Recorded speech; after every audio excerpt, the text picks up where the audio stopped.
we go. Let's get it. Salute to Nick Nation. How you guys doing tonight?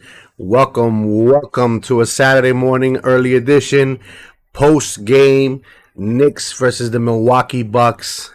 Where do I begin? What a horrible game. A couple of bright spots, but we all knew what the outcome was going to be.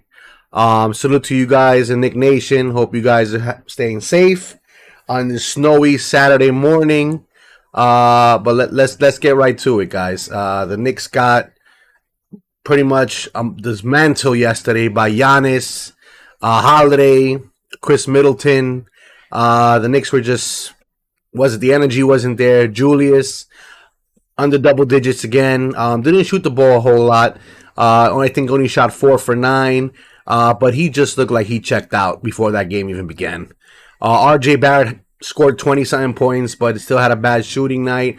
Quinton Grimes, the young rookie, was playing tremendous defense in that second quarter. And then Tom Thibodeau took him out, didn't bring him back until 1 minute to go in the third quarter. I don't know what coach is doing, what coach is thinking, but we'll get to that in a second. Obi Toppin is another one who was playing a solid second quarter, was bringing energy, had a couple of flashy dunks. Knicks fans were getting excited. Didn't bring him back into the fourth quarter. I don't know what Tom Thibodeau is doing. Every NBA player, every coach, every sports analysis, every commentator knows what Tom Thibodeau is going to do, and that's stick to his vets, play the same song, and there's no surprise attack. There's no surprise rotation. He's just abysmal. I don't even think he has a clue on how to fix the issues that are going on right now. But salute to you guys. Hope you guys are having a great, safe day. We got snow in New York City. I don't know who this reaches, but snow in New York City is going to go until 7 p.m. tonight. And, waiting for my partner to wrap up his little intro and see if he's ready. And we'll get to him in 1 second. Let's see if he's ready. Let me see.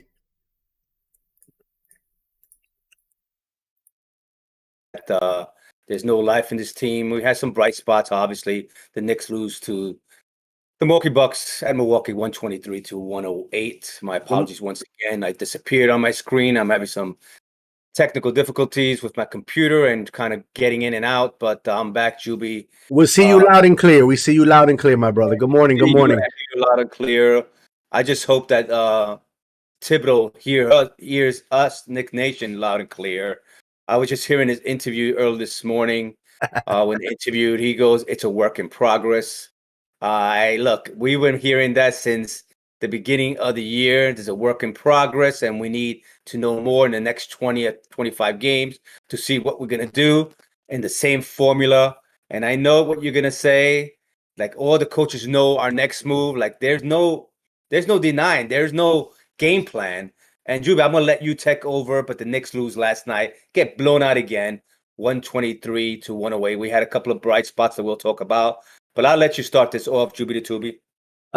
Ladies and gentlemen, good morning on Zenray Sports TV. Welcome to Family Above Everything, Straight Talk New York Sports. Listen, where do I begin, guys?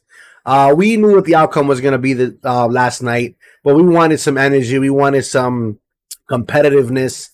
And we got that from Quinton Grimes. We'll get to that in a second. But Julius Randle, again, didn't shoot the ball horribly, but the man checked out before that game even began. He just looked like he was not there. He looked like he was on autopilot, no energy. Slowed the tempo of that offense tremendously. And you wouldn't know what I'm talking about unless you actually watch the game. The differential between when Julius is on the floor, when he's not on the floor, how fluent the offense goes when he's not on the floor compared to when he's on the floor.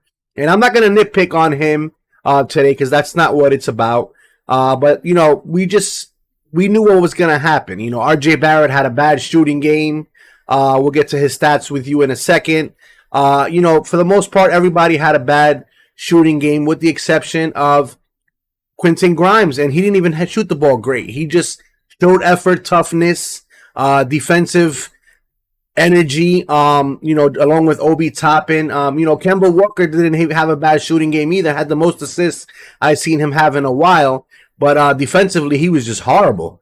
And Evan Fournier shot great, but again, there was moments where his defense was horrible. But ladies and gentlemen, the issue right now is we spoke about it in our pregame yesterday. This rotation is not working. We know what we have to do, whether it's make a trade or it's to change that starting rotation, make a couple of picks in and out. But it all starts with Nick coaching staff. Kenny Payne might be leaving the New York Knicks, the assistant coach. And I hope to God that doesn't happen, because if we just left with Tom Thibodeau as your coach and his staff, and Kenny Payne leaves, God help us all, because Tom Thibodeau has become so predictable right now to the NBA and to the commentators and all sportscasters. They know that his first man off the bench, regardless of how somebody's playing, is Alex Burke, followed by Emmanuel Quickly, Nerlens Noel when he's available, and then he gets to Grimes and Obi Toppin. But we'll get to that in a second, Ray. What was your impressions of last night's game in one whole mindset? In the same song, I think Thibodeau has actually he signed out basically and saying, look, as long as I have these certain players here, I can't win. But the thing I don't understand is you have these young players there. I would play them from top to bottom. Look, Cam Reddish didn't even play in this game at all. So I don't know if he's injured, he's seeing things in practice, maybe he's not ready. Listen, even if he's not ready, put him out there. This kid has played basketball before. He's a professional. He came from a high-praised Duke University with Barrett and Zion Williams. Why is he not playing? Look, Evan Fournier, I loved what he did last night. Not only did he shoot from the outside, but he attacked the rim. Look, I don't think Fournier is going anywhere. A lot of teams would want his value is very high. Kemba Walker, on the other hand, point guard. Look, he got 5 rebounds. He got 7 assists. As a point guard, he only got 8 points. You can't really bash Kemba Walker with 2 bad knees. So, look, when you score 108 points, it shows you your offense is clicking somehow, some way. The Bucks, their defense is not the top-rated defense in the league. They're 6th seed, between 5th and 6th seed in the East. But when you give up 123 points, the intensity of your play, and it starts with your leader. Who's the leader? Who is the guy who called himself the leader in this team? Who's the guy setting the example? There is dissension in this team, and that dissension comes from a bad apple that's actually putting the rotten element into the drinks. And people are sipping on that drink, and it's affecting the whole Knick team. Randall was a -11. Robinson was a -2. Walker was a +8. Fournier was a +7. Barrett was a -2. After that, the only pluses on this team was Walker and Fournier. Everybody else on the whole 10-man squad, the 10 men who played last night, were negatives. So there's issues to be resolved here. I don't think Thibodeau's ever encountered anything like this. Having a star as a person who is lost, not physically, but I think mentally, and he physically has signed himself out in playing. I give kudos to Barrett, who plays and grinds every day, and it shows you what Fournier is all about. He has a bad game, but he bounces back. When is the last time you see Randall have a bad game and bounce back strong? He has given up 9 points, 4 turnovers, used 4 turnovers. He did hit the boards with 11 rebounds, but that's not enough. We're not paying you to rebound. We can get anybody to do that. Nerlens Noel, we can get him to do that. We're paying you the money to go in there and produce. It's not only producing, and it's not the scoring like we spoke about earlier today before we got on the show. It's not about you going out there and scoring, but show the intensity, the love of the game.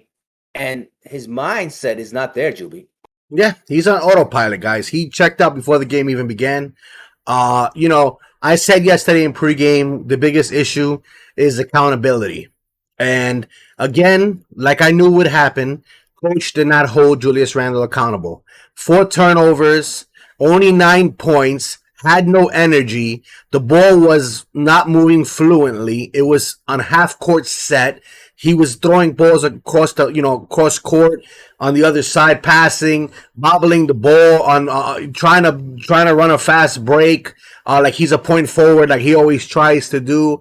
This is what we spoke about yesterday: is that accountability. When you're having a bad game, pull the man out and let somebody else get their turn. But the problem is, regardless, like I said yesterday, when you look at numbers, Obi Toppin only had 5 points.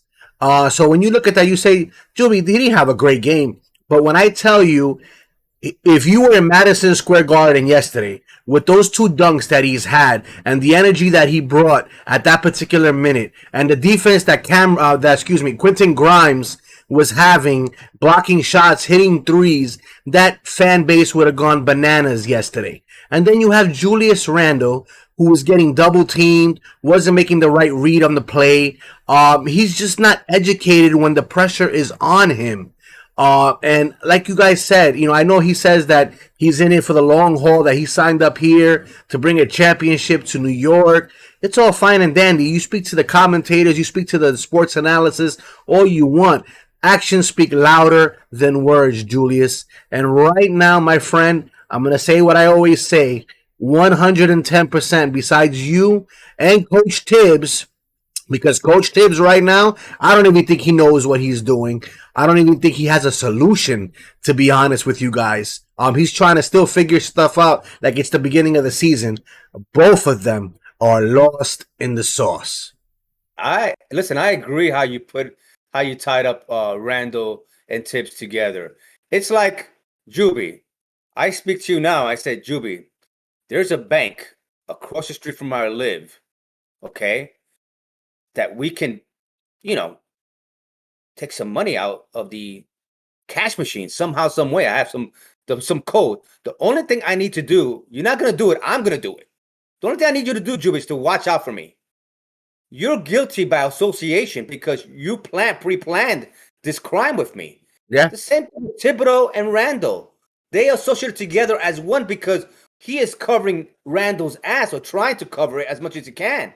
And the team sees that. He's playing favorites. So maybe it's a bad analogy about the bank robbery with the ATM machines, but he's guilty of association. If you're letting Randall, he played 37 minutes last night. What was the reason you're playing him 37 minutes? It makes no sense. He doesn't deserve to play 37 minutes. Maybe he wants to get him out of his funk. Look, he should have played 27 minutes, and Toppin should have played 24 minutes. Look, there was a point. Toppin didn't play a great game, but that's not the point. The point is if you take Toppin off and you sit him for 2 quarters, the kid is ice cold. You're showing him that you have no confidence. Then you bring him in the 4th quarter and say, okay, Obi, go get him. That's not fair to Obi Toppin. His development, now you're playing with his head. Listen, we already have one player his head is lost, and you're guilty just to associate Julius Randle by just covering up for him and not making him accountable, like you said, in the things that he's doing out there. It's just mind-boggling. I think, listen, we're not going to fire Tibbs at this juncture. He was player coach of the year last year. But I'm saying next year, if Leon Rose gets the players that he does get them, or whatever players they may be, and Randall's still here or Randall's not here, whatever the case may be, he has to step up a Coach Tibbs. I think he looks as confused as Julius. Yeah. Just heard his interview. He says it's a work in progress. No shit. Where's the work? I don't see him working. Not working whatsoever. He's waiting for Randall to wake up. Guys, Juby has said it. He has signed out. If you're waiting for some miracle, it's not going to happen. All the Hail Marys and all the Zens of Zens, maybe, possibly. Well, but when it's going to happen? We're already how many games in? We're already 50 games into the season. Halfway mark. You have 32 games left. Yeah. Are you telling me in the next 32 games there's going to be a different product that we see here? There needs to be changes and quick. And if the changes are not made, this Knicks team is going to be a top 10 lottery team. And you know what I've been thinking when watching the game last night. I talk so much smack about Frank Nicolina and Kevin Knox, You know, Right. when I watch games like this and I say, thank God those guys are not with us anymore, because I feel like this management did stop their development. Honestly, because look what they're doing to Obi. Like you just finished saying, Zenray, you're having a good game. You're coming out there. You're doing dunking. Yeah, you missed one assignment. You missed two assignments defensively, but you get taken out because your man Julius Randle can do no wrong in coach's eyes, even though he's clearly doing things wrong. So what does that do to people like Kevin Knox, who had a bright star future in New York? What we saw when he first got here, what he could do. Thank God we traded him. What did that do to Frank Nicolina, the once starting point guard of New York? Not here with us anymore. Knicks I hope and pray Cam Reddish. If it was not because RJ Barrett is a third pick and he's a starting shooting guard of New York, who knows what would happen to RJ Barrett. I just hope that they don't do that to Cam Reddish. I hope they make a move, whether it's to get rid of Alex Burke, get a couple of moving pieces so we can get him some minutes. And quite frankly, I don't even care if Julius Randle wakes up and starts scoring 20 points a game for the next 4 games. I seen what this man can do. I seen everything. And he is a basketball player with a 90s mentality. And what I mean by that, for all you guys who are watching, who's young, and not from my coming time, in the 90s they played half court basketball. And Julius doesn't play with his back to the basket, but he plays a half court mindset. You know what I'm trying to say, guys? He doesn't play that quick man, or he tries to play that quick man, but he's in the wrong era, in my opinion. He's a big man he's a shooting guard in his mind, but he's a big man. He should not be doing what he's doing. It's just crazy. Somebody made a joke yesterday and said, "Oh, Jason Kidd is." They made an analysis of Jason Kidd running up the court with the ball, trying to be a point guard for Julius Randle, and they were mocking him. They were saying this is his mindset. He thinks he's Jason Kidd out in the fast break, but he's not. He's always bobbling the ball. He's always falling, committing turnovers, and just you saw that RJ Barrett tried to force shots yesterday to bring this team back. He was taking shots that he normally doesn't take. He had a bad shooting night. Evan Fournier had a pretty good shooting night. I'm not going to really go on him. He missed a couple of defensive stuff, but he played good for the most part. But that man should be on the bench, providing that spark that Derrick Rose, Emmanuel Quickly, and Obi Toppin were doing at the beginning of the season. This is what Evan Fournier should be doing with that second unit right now. And coach, stop playing Alex Burke so many damn minutes. I understand that there's a love connection with some of people who love Alex Burke, that he can drop you 20 points at any given night, but Jesus, Quinton Grimes should have been the first man up in that third quarter. He should have got up there the minute the game went back to 6 points. Quinton Grimes should have got up. Then you look at Julius Randle, he's not doing anything. Obi Toppin should have been that second man up. Yeah, it just goes back to what Tibbs loves best. He loves his veterans, so he's going to definitely pick up Brooks over Grimes. Brooks only had 18 minutes, and Grimes had the same amount of time, 18 minutes, so we can't really scold that. My problem is Quickly is lost. His shot is really off space. Quickly only played 11 minutes. I think the coach saw that. Nerlens Noel in 20 minutes. His defense was very good last night. He was defending underneath the basket. I thought he got hurt one time when he fell on his wrist. That looked really bad. But look, look, we can talk about Randle and the issues. We know, Dick Nation, New York sports fans, we're a very intelligent, very, very intelligent basketball or sports-minded people. So I am just saying at this juncture is that the Knicks need to do something right now, because right now the team is not playing cohesively. We spoke about the bad apple syndrome. We're not going to go there. But let's talk about the Milwaukee Bucks. Enough about our beautiful Knicks. But, Giannis, once again, 38 points. In that front court, plus 19. Middleton, 20 points, plus 5. Portis, plus 3, 5 points. Holiday, 24 points. Torched us. 24 points, yeah. 18. He was driving to the basket. Torched us. Kemba Walker couldn't handle him. It's just, and even at times, Fournier was trying to grab him. When they did a switch, nothing can happen. He was a plus 18 with 24 points. Grayson Allen, plus 20 with 15 points. That starting rotation that's why they're champions. That starting rotation is deep.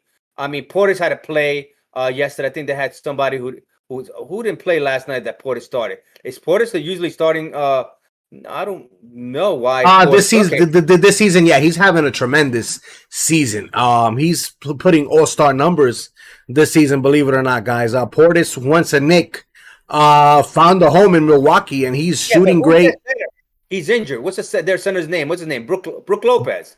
That's why he's there, because Portis is actually playing the center position. So Brook Lopez is out on some reason that I think maybe it's a protocol. We're not sure. I don't want to give a false report, but it just tells you the type of team and why they're champions. And even with a Portis in there as a center, scoring you 5 points and doing the dirty work there in 27 minutes of play, that starting rotation kind of makes our starting rotation like a G League team, unfortunately to say.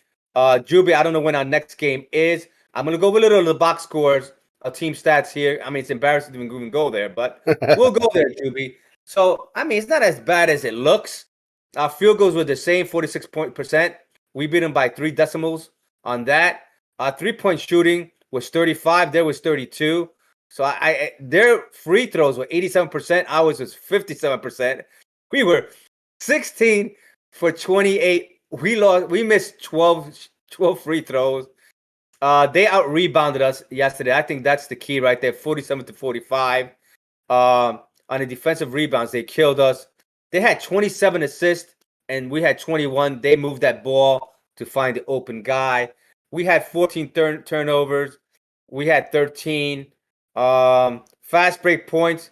We beat them in the fast break points. They beat us only by 1 point in the fast point. I don't understand. The Knicks outbeat them in points in the paint, 42 to 36. I don't know where we lost this game. Free throws. Free throws. It looks like, because the stat line looks very close. Their largest lead was 17. They never looked behind. The Knicks never had a lead in this game. Nope. We had 23 fouls. I don't understand. We beat them in points in the paint. Fast break points, that's where they beat us. They got 19 points in the fast break. And between that and the free throws, that's where we lost the game. Juby, I don't know when our next game is. I'll look at Monday against the Sacramento Kings. We get a look at Fox. They get a look at Julius Randle, and then Wednesday we got Memphis, and then we ship out to LA, where I hope the Knicks are not in talks about getting Russell Westbrook. Like I said, inside sources, Russell Westbrook for Evan Fournier. We spoke about that yesterday. We're not going to touch up on that. We don't want to stop the youth development. But again, Zenray, it's a scary situation right now. When you got such talent like Grimes, Obi, Quickly, McBride, even who's not even seeing the light of day. But real quick, I heard you say, you told me multiple occasions that Cam Reddish might not be ready. And I get what you're saying, but then why would he play like Jericho Sims? You see him every now and then. Sims. I saw him not yesterday. The game before, I saw Jericho Sims out on the court. I don't remember that, but he has his set ways. I don't understand. You're right about Cam Reddish. It's a mystery why Cam Reddish is not playing. Maybe he's not. He played for the Hawks this year. He's averaging 12 points a game for the Hawks before he came to New York. He was shooting 39% from 3 with the Atlanta Hawks. And you know what the difference is, ladies and gentlemen? Atlanta Hawks got Trae Young.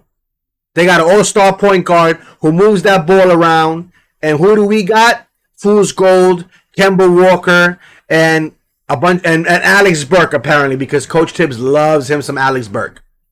Look, if you get a point guard like you mentioned, and you get rid of the bad apple on this team, we're not going to mention his name, I think this team can resurrect themselves and look, we're not saying they're a championship caliber team. For me, I think they are what they were last year. Not a 5th seed, maybe a 7th seed, maybe a 6th seed. They played a lot of it over their head. Or maybe what we saw last year was an aberration, like this team is not as good as we thought they were. It was because of the COVID year and all that. And maybe us Knicks Nation think this is a better team than they really are, and they're not.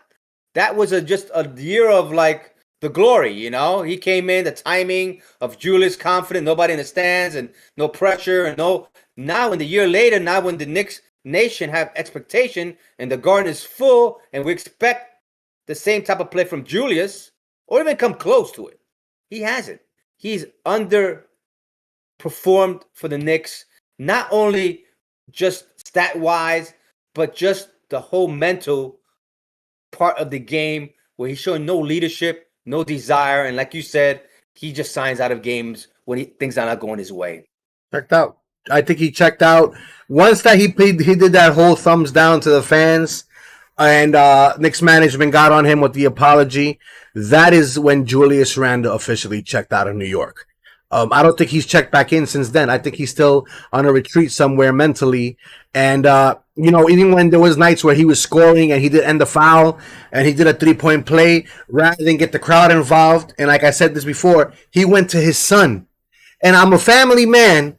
I understand that. But he went to his son and tuned out the fans. There's no connection, ladies and gentlemen. Right. He went to his son like it's me and you in this, and that's all that matters. And I get that because like I said, I'm a family above everything. You already know, ladies and gentlemen. But in that kind of business, if he would have sat there and got the crowd involved and put his hands up, little things like that, the crowd loves it and they forget. They would have forgotten right now what Julius, and we would not be talking about how bad he's doing if he didn't do what he did. And you saw that he was actually sorry. It was kind of a moment thing. But when you see the games that he's playing and no energy and checked out, the fans remember. We forgive, but we never forget. And right now, I still say it's time for Julius to move on, whether it's now or it's in the summer for the Spider from Utah. Let's get it. Or D'Angelo Russell from Minnesota. Make that trade happen ASAP. If not now, over the summer, and then we can get back to our winning ways here in Knick Nation. Listen, I agree, Juby. The Knicks lose once again at Milwaukee, 123-108. The Milwaukee Bucks up their record to 31-20, and I think they're about the 5th seed in the East. And the Knicks are 23-27. I think now they're 11th seed, maybe the 12th seed, fighting for that 10th consolation spot for the 10th spot in the East. So it doesn't look very good.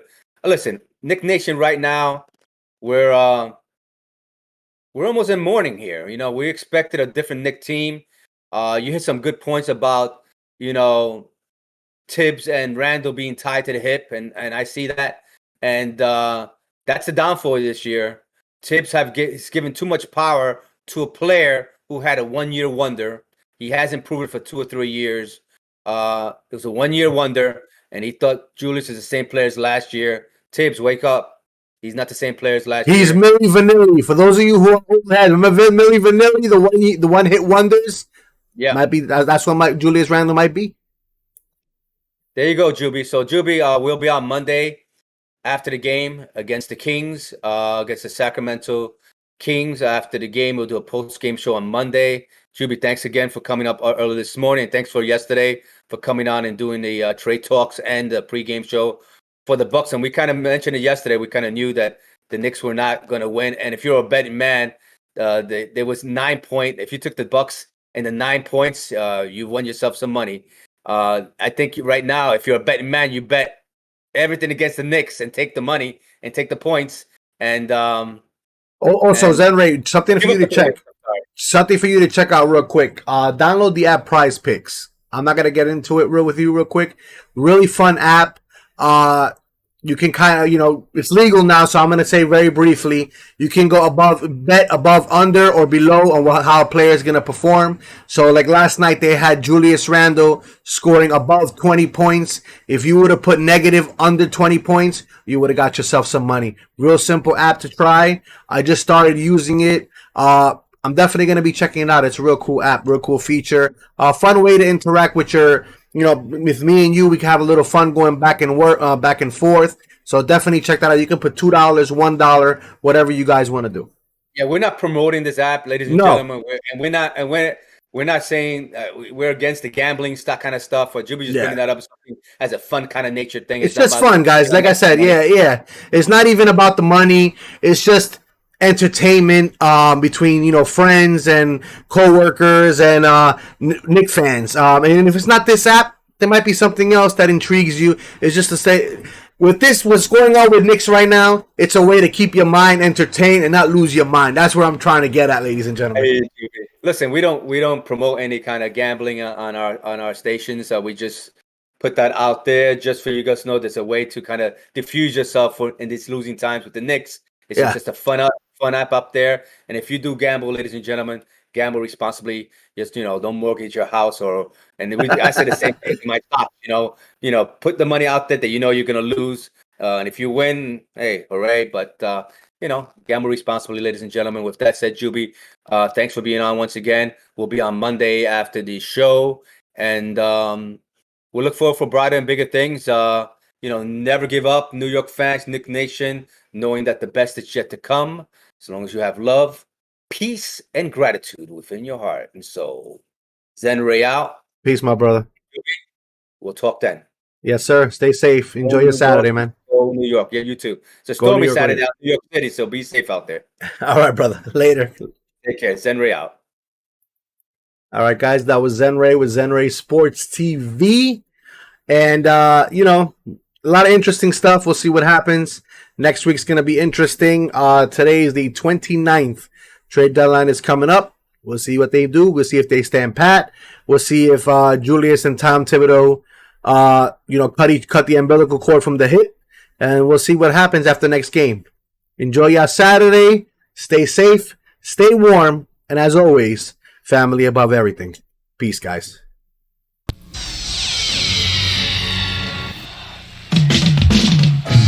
We are the New York Knicks. We are the New York Knicks.